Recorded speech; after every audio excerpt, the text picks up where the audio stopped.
Enough champagne to fill the Nile. Kal-El, no. I need you to give me the stone. What happened to it? Yes, jadi itu adalah sebuah tren di TikTok sekarang yang dimana banyak orang itu rame-rame mengimpersonate atau ngikutin acting dari Gal Gadot. Seorang selebriti, seorang yang mungkin banyak orang yang suka juga di Indonesia karena mungkin cakep, karena mungkin menarik mukanya, atau bagaimana. Tapi lu pada tahu gak sih kalau akhir-akhir ini Gal Gadot itu lagi kena banyak kritikan. Bahkan sampai diledekin sama banyak netizen. Dan ya tadi seperti yang kalian lihat, banyak orang bikin impressionnya Gal Gadot kayak tadi. Enough champagne to fill the Nile. Kal-El, no. Max Lord, you're putting yourself and everyone else in grave danger. I need you to give me the stone. What happened to it? Give me your best Gal Gadot. You're in grave danger. I need you to give me the stone. Kalau menurut kalian aneh dan agak lucu dan bagaimana, itu karena ada poinnya emang. Orang nggak suka sama Gal Gadot. Banyak yang tiba-tiba nggak suka sama Gal Gadot. Gue juga baru tahu, gue bener-bener baru tahu hal ini ngetren banget di TikTok. Dan sebenarnya apa yang terjadi sama Gal Gadot? Kenapa tiba-tiba banyak masyarakat dunia itu nggak suka sama Gal Gadot?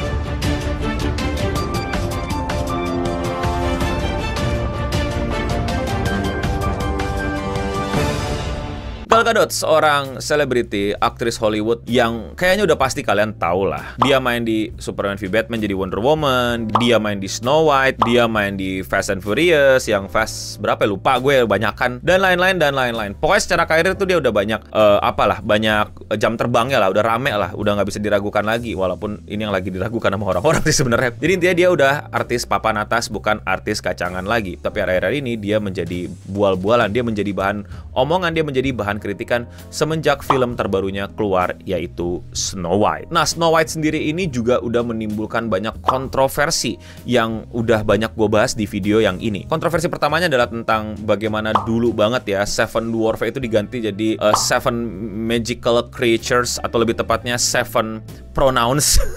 Itu juga bentuk kritik gue terhadap pronouns-pronouns-an. Terus banyak orang nggak suka gitu, kayak, kan lu mau remake yang klasik ya? Apa urusannya tiba-tiba lu ganti jadi 7 dwarf jadi 7 yang lain gitu? Judul film klasiknya aja atau judul title klasiknya di buku dan di cerita anak-anak aja Snow White and the Seven Dwarfs. Kenapa tiba-tiba Snow White and the Seven Other Mythical Creature? Jadi kayak aneh banget. Terlepas juga dari karakter pemeran Snow White-nya, Rachel Zegler-nya yang juga menuai kontroversi, kayak opini-opininya di internet tentang film Snow White dan tentang orang-orang yang membuat orang bukannya menjadi pengen nonton, malah jadi kayak males nonton. I know that you've told me before that your version of Snow White is different and it's more of a 2022 version of Snow White.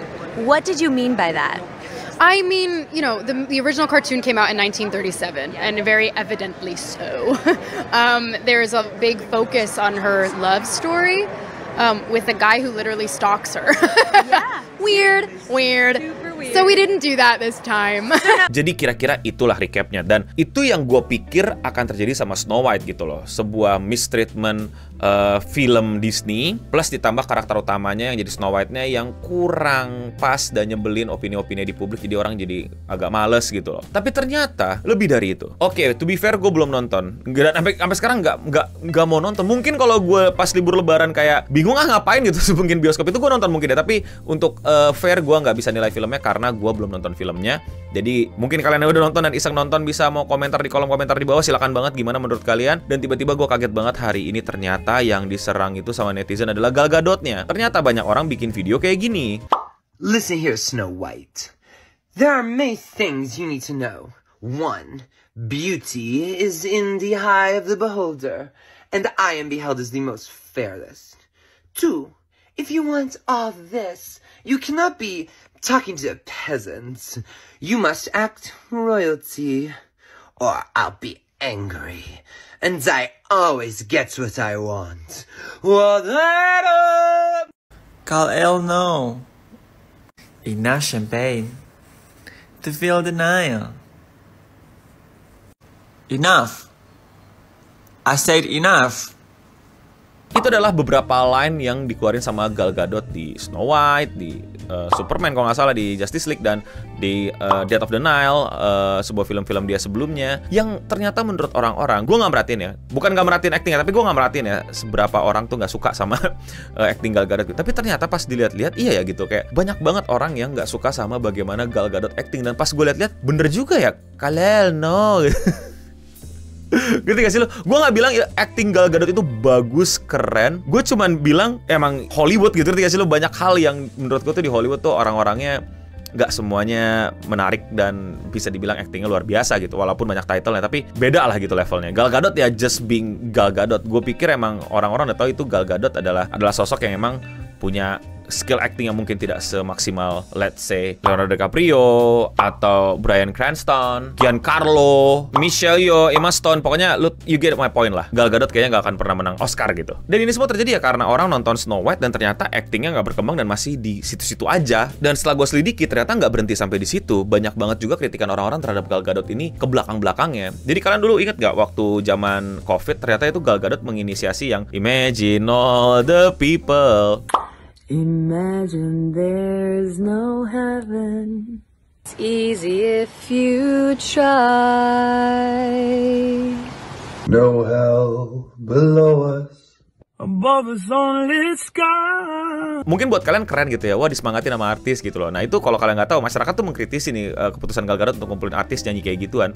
Lu pada itu pas COVID, itu tuh tinggal di-mention, dilayanin sama pelayan-pelayan lu, tinggal pesan sesuatu, hidup lu baik-baik saja, ada simpenan, ada investasi, sedangkan yang lain struggle gitu. Bahkan lose job, bahkan lain-lain, tapi disuruh sabar gitu. Gal Gadot pengen ngasih tahu kita aja sabar nih, lihat nih di-mention, tidur tenang nih gitu, walaupun nggak bisa keluar nih. Ditambah dia lebay dengan bilang, gua kayaknya udah mulai philosophical nih dan lain-lain. Jadi kayak orang gedek gitu kayak. Hey guys, day 6 in self-quarantine, and I gotta say that these past few days got me feeling a bit philosophical. Bra. Gue akui niatnya baik, niatnya positif. Cuman beberapa orang sepertinya jengah dibayar-bayarin dengan cara seperti itu walaupun niatnya baik. Dan gue paham juga gitu kejengahan orang-orang gitu. Nggak semua orang pas COVID itu senyaman lu. Wah lu gue nggak nyaman nih, nggak bisa keluar rumah, nggak bisa keluar dari mansion gue gitu. Dah, lu masih punya tempat dan masih punya atap gitu. Orang-orang mungkin udah nggak ada rumah gitu, nggak ada kerjaan. Jadi itu yang kalau kalian mau dapetin dari kritik orang-orang sebelumnya terhadap Gal Gadot. Jadi dari situ dia udah mulai agak kombinasikan tuh acting yang ternyata tidak memukau gitu-gitu aja, plus kelakuan-kelakuan di luar actingnya yang kurang disetujui. Dan ini poin ketiga yang mungkin akan jadi ultimate point. Dan reminder ini YouTube, lo tahu gue nggak bisa sebut beberapa kata, jadi jangan tulis juga di komen. Untuk yang tahu beruntunglah, untuk yang nggak tahu cari tahu. Dia ini pendukung biru abis-abisan. Di tengah konfliknya pun dia teriak-teriak tentang biru abis-abisan. Jadi banyak orang yang mungkin ngelihat dia tuh aneh gitu loh, dimana dia pernah berperan menjadi seorang Wonder Woman yang dia ngelihat ada cewek anak kecil bilang gue bisa nggak gede jadi lo gitu. Terus dia bilang everybody can gitu. Tapi meanwhile lu ngebuat beberapa anak di tempat lain.